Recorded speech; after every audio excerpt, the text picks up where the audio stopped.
What's up YouTube, Jeff back again, and today another Galaxy S22 Ultra video. We're going to be talking about lag today, some of the causes of lag and some of the things you can do to kind of fix it. It's another question I get a lot right behind battery life. I actually made a video about common causes of battery drain the other day. Before we get started, quick accessory check. I've got the UAG Kevlar case back on it. This is the limited edition olive color, really loving it. Also, people have been asking me about the Ace Fast chargers. I've been linking these below. Incredibly good deal. The one I originally posted was this one here, the 65 watt. It's got 2C inputs and a USB-A. And then the one thing I really like about the Ace Fast charger is it comes with these super long braided cables. These are 6 feet cables. And so they just released a new charger as well, which is, they sent me this one. This has got a USB-C, 65 watt again, USB-A, and it's got an HDMI. So you can actually use this to charge up like your Nintendo Switch and then connect it out to like your TV or your monitor to play a gaming device. I'm gonna test this and have a full review of it, but these are both really good deals. The 65 watt with the cable, I think was like 25 bucks and it comes with the cable. This one also comes with a nice cable as well. So I'll drop the links below if anyone's interested in those. Let's go ahead and get started really quick and talk about lag. So as usual, I've got a little pop-up here in Google Keep. This is using the multi-window view on your S22 Ultra.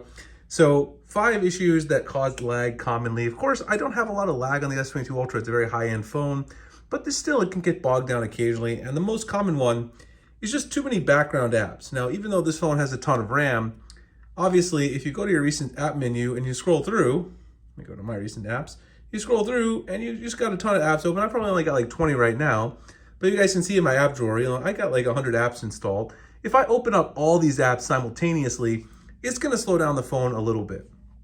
So of course, there's a couple things you can do. One, you can close some of the background apps. You can either close all right down here, which I wouldn't do that, or you can close some of the individual apps that you're not using.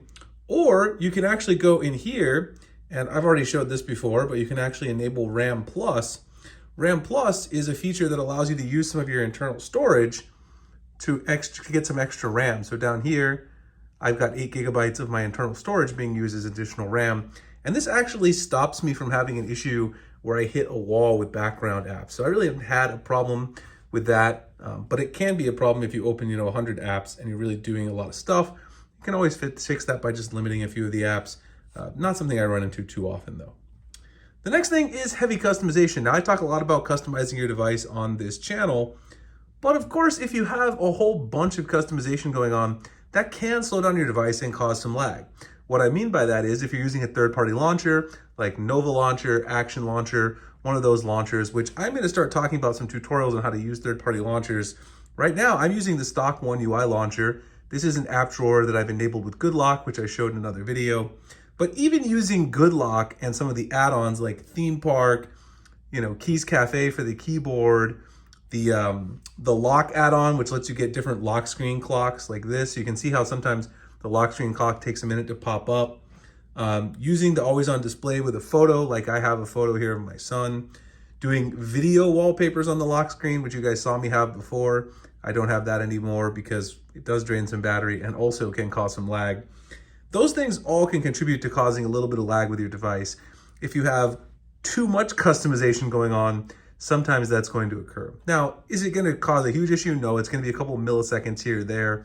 So it's really up to you. Is that extra customization worth it? But if you're just running a couple widgets like I am, for the most part, the always on display I have now doesn't cause a problem. I actually got rid of my video wallpaper because I was noticing a little lag when I was opening up the phone and it was getting on my nerves. So I got rid of it. And that's something you can do, is just do a little less customization.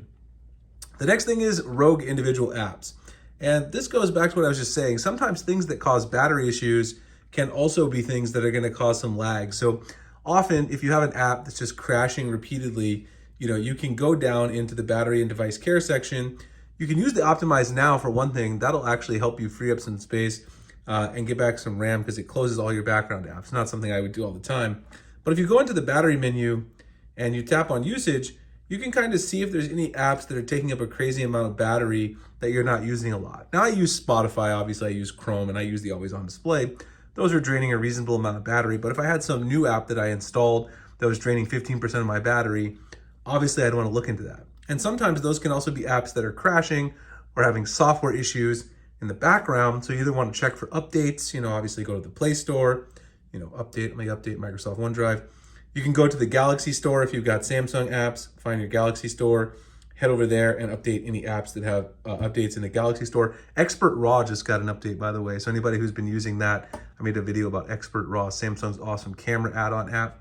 Just got an update, so you can check that out. So if you update those apps, you shouldn't have a huge problem with that. And of course, if there's an app that's causing issues and it's really giving you too much lag or battery drain, just uninstall that app for the time being. The next thing is an OS level issue. And that is, sometimes you can have issues with Android OS or One UI that are just system level issues. There's always bugs in any release of software. So sometimes it might not be the app's fault, but maybe the OS just isn't optimized to run with that particular app. This doesn't really happen a lot on stable versions, but I just talked about the beta version of One UI. And if you do try to run the beta version, which I always do to give you guys feedback, you're gonna notice that some apps just might not have a great time. They might crash every time you open them. So when I did the One UI beta last year, every time I open up my Facebook, it just crashed, like right away. My Facebook would crash every single time. Instagram also had a lot of forced crashes as well. So that's just something that can happen if you have, for instance, beta software or occasionally on stable software. I haven't noticed it too much with One UI. Now, Android 12 on the Pixel 6 Pro launched with a ton of bugs, and there were lots of these types of issues. In that case, you really can't do much but wait for a system update. Sometimes a reboot, if you do a hard reboot of your phone, just restart it, can help too. But usually you're gonna need a system update from Samsung, or sometimes even a platform update from Google for Android. The last thing is kind of a rare one, but if you're running low on internal storage space, you will notice that your phone's creeping to a halt, just like if you have a computer that's running low on storage space, because at the end of the day, then it starts swapping, storage space to get the extra memory to run apps. And so this is obviously something you can check as well by just going right into the device care menu, and you can check how much storage you have available. Obviously I have the 512 gig version.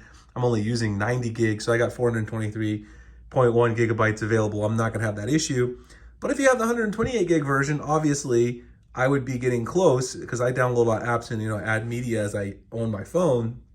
When I get towards the end of the life cycle of this phone, I might get close to that 128 gigs, and then you will notice considerable slowdown.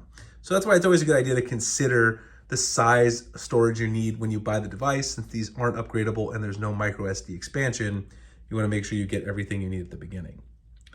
All right, guys, so those are the 5 things that I've noticed over my time using Android that can cause lag. Some things you can do about it: closing your background apps, limiting customization, especially video wallpapers is one that if you get some that have really high frames going, can cause some lag on the lock screen when you get into the device. Just being conscious of the choices you make, rebooting the device, and also checking for rogue apps. Hope you guys enjoyed the video. If you did, like, comment, subscribe, hit the notification icon for future videos like this. We still have the April giveaway going on where you can win your choice of flagship. Drop the link below if you guys want to check that out. I also have the link below to both of the Ace Fast chargers. Shout out to my friends at Ace Fast for sending these out. These are a great deal. Like I said, the cables that come bundled with them are usually like 20 bucks themselves, those 6 feet braided cables. So to get this, for that price is a great deal. I'll drop the links with any coupon codes below. Appreciate you guys checking out the video, and I'll see you in the next one. Thanks a lot for watching.